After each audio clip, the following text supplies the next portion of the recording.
Welcome to today's show, everybody. Julie Salant from Motivation Addict. Today, I have Jackie Woodside. Jackie is a certified professional coach and licensed psychotherapist with over 25 years experience in both fields.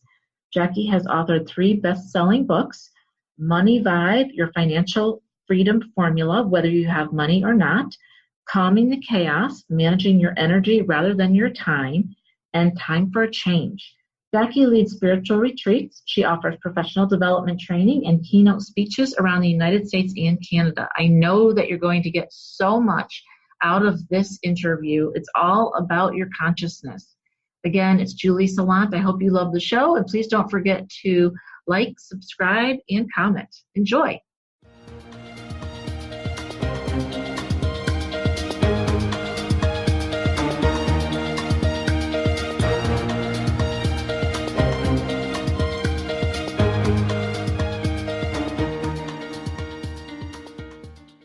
Welcome to Motivation Addict on Society Bites Radio. Today, our guest is Jackie Woodside. I'm super excited to have her here, you guys. Jackie is a certified professional coach and a licensed psychotherapist with over 25 years experience in both fields. She leads spiritual retreats. She offers professional development, training, and keynote speeches in the U.S. and Canada. And our topic for today is creating a revolution in human performance. Welcome to the show, Jackie. Thank you for being here. Oh, it's just lovely to be here with you. I'm looking forward to our conversation. I am too. So would you tell the listeners, maybe give them a little bit of background on how you became a coach and a psychotherapist and kind of what got you interested in the field? Sure. You know, gosh, it was so long ago, right? I became a therapist about 30 years ago. And, you know, I guess I'm just one of those people that has a heart for people and really wanted to, you know, you hear this all the time. It's so cliche. I just wanted to help people. So I was in that field for a long time. But, you know, I have to say, over the years, maybe as I got healthier, as my consciousness raised, as I became more awakened, I wanted to have different conversations, and that's how I got into coaching. I wanted to have conversations more about empowerment and what's working about people's lives. And I know there's a field of psychotherapy now called strengths-based psychotherapy or positive psychology, which I'm thrilled to see. Nice. Sorry, don't know how that happened. No worries.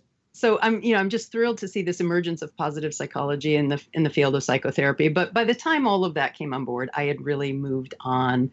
So my whole interest really is human performance. I think the mind is a fascinating thing. I love understanding energy and how energy works and how it correlates with human performance. So I've really gone pretty far into, understanding neurology and energy and consciousness. And that took me away from the field of psychotherapy. And so I do coaching and a lot of professional development training, and I train coaches.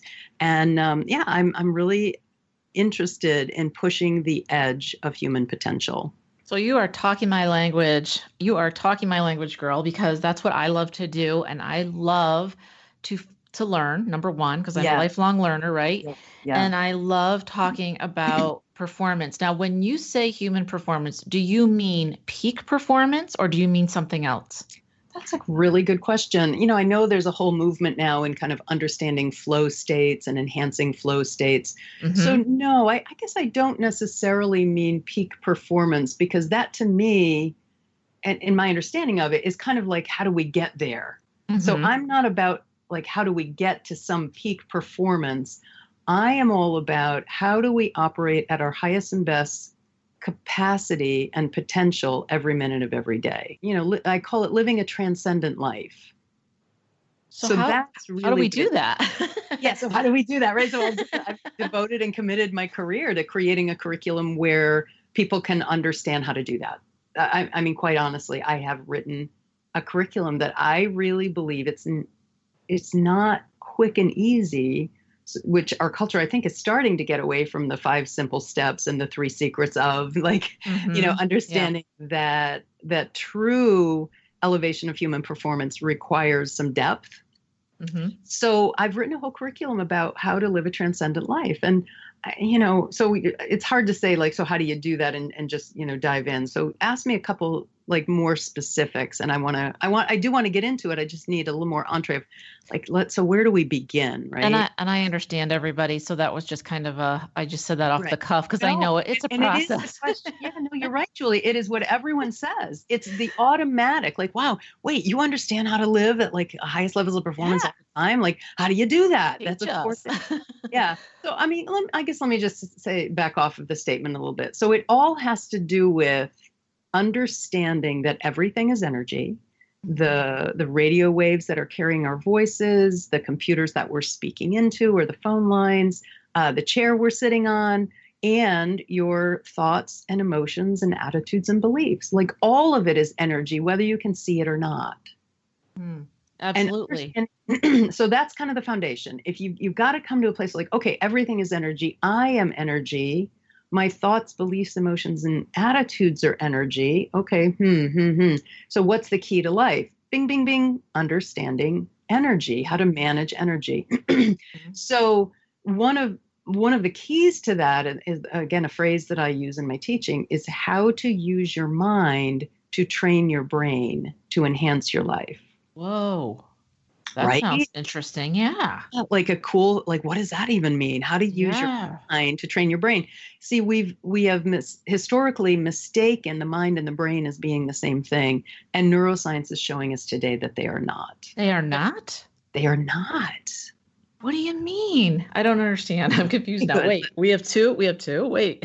Yeah, I know, right? So your brain is the organ. So just like your eye and sight are not the same thing. Okay. Right? You can get that, right? I have my eye that gives me the function of sight.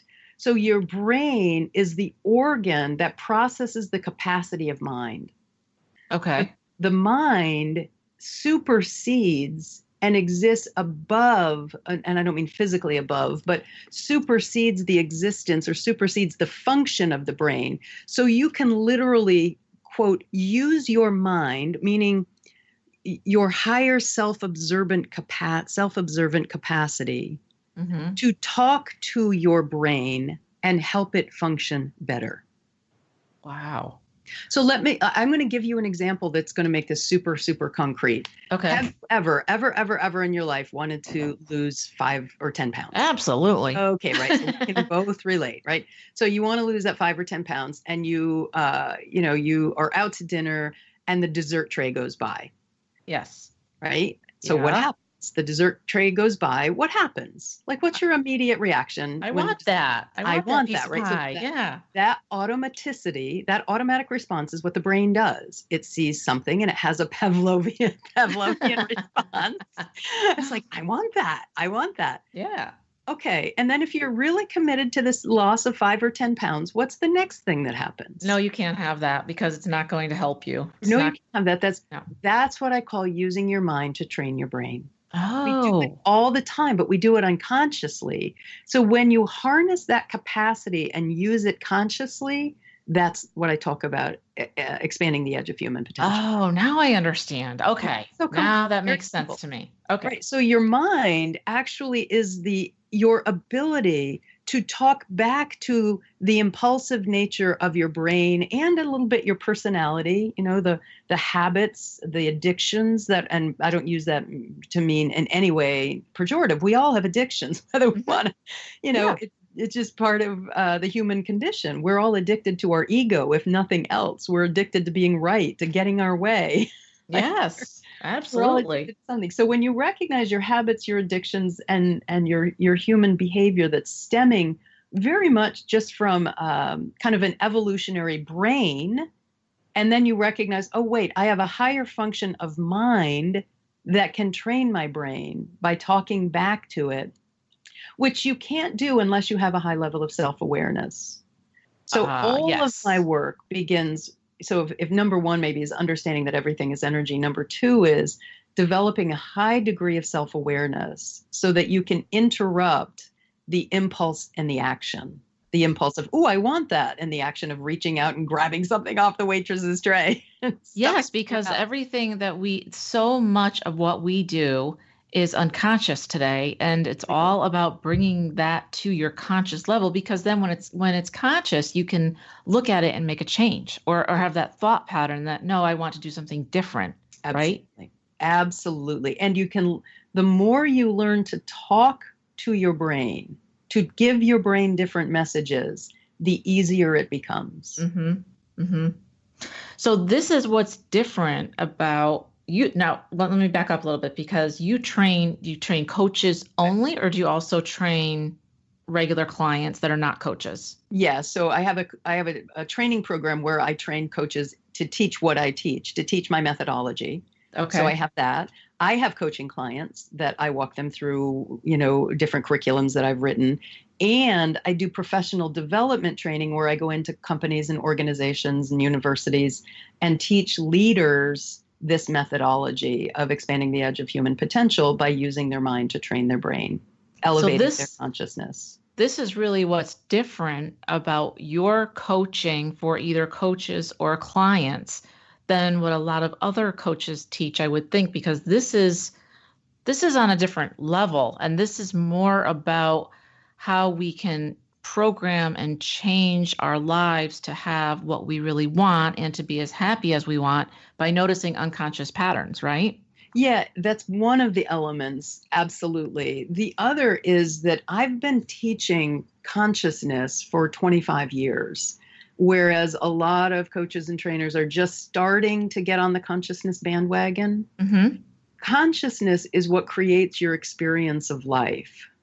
So understanding that, first of all, that it's not your past that creates your experience of life. People say, oh, I am this way because, and then they reference their childhood or their parents, or that's the way I was raised. My work differentiates that, which, by the way, what I just said is a psychological view. I am the way I am because of the way, and then X, the way X happened in the past. Mm-hmm. So I don't, I'm working with a client right now. He's like, I've got trust issues because of my last girlfriend. Well, okay, but if you keep saying that you are this way because of the past, what do you think your future is going to look like? The past. It's going to look like the past. Yeah. Right. So part of that, and then understanding that fear, what he basically was describing, fear is a level of consciousness. Mm-hmm. And when people live in the consciousness of fear, stress, survival, scarcity, that is what creates their experience in life. Yes, absolutely. So learning to identify your level of consciousness and then raise it and alter it, it's what will change your life. You can set goals till the cows come home. You can achieve goals till the cows come home, but it will not give you a different experience of yourself and a different experience of life unless you change the consciousness that you're achieving those goals in. Mm-hmm. Yes, and absolutely. Example of that, again, let's make this concrete. There's really good research that shows that a high percentage of lottery winners end up going bankrupt. I've heard that. Right? So how does that map onto what I just said? Because you stay in the same consciousness. Right. You stay in the same, exactly right. You are scarcity mode. They're in scarcity consciousness. So they recreate the same experience, even though their external has drastically changed. Right. So you can have marriage one, and it's like, it's fabulous until it's not. And then, oh, what was wrong with that person? And then you get a divorce. And then you have marriage two. But it's just a repeat performance. It's a repeat performance. Why? I'm in the same marriage with a different character. Mm-hmm. And I'm sure people who do this. Yep. I'm in a new job, but I'm having the same experience. I have the same boss in a different human suit, Mm-hmm. So it's recognizing that it's not changing the externals that's going to give you a different experience. So that's really I feel like the defining factor of my work is that I help people understand that consciousness creates your experience of life, and then I teach people how to change their consciousness. So this is awesome because I love teaching this too, and I teach it. I don't use the words that you use or the I hate to say the word label because I hate labels, but I think that taking myself as an example, I had many, many, many jobs throughout my life and some very, very good ones, working for very large companies that you would know, working for senior vice presidents. And every time I self-sabotage myself. Why?